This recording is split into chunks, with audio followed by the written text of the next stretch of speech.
Because hope makes you think different. And if you think different, you start looking at the world different. And when you start looking at the world different, you start to imagine things can get better.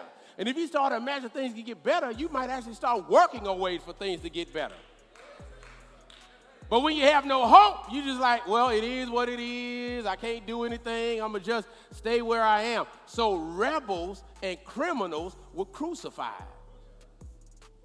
It was a brutal public humiliation so they could strike fear, so they can punish.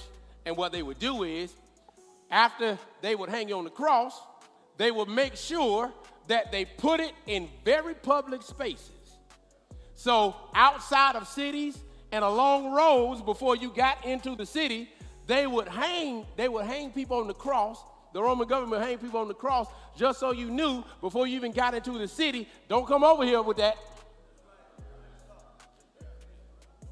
If you think you're going to come here giving people hope that things can get better, look at what happened to the last person. And they leave them there. They leave them there as a sign of what happens if you dare go against the Roman government. It was brutal. It was vicious. It was a fear tactic.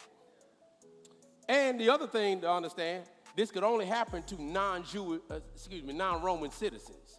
If you were a Roman citizen, crucifixion was considered to be so bad, so terrible, that they wouldn't do it to their own.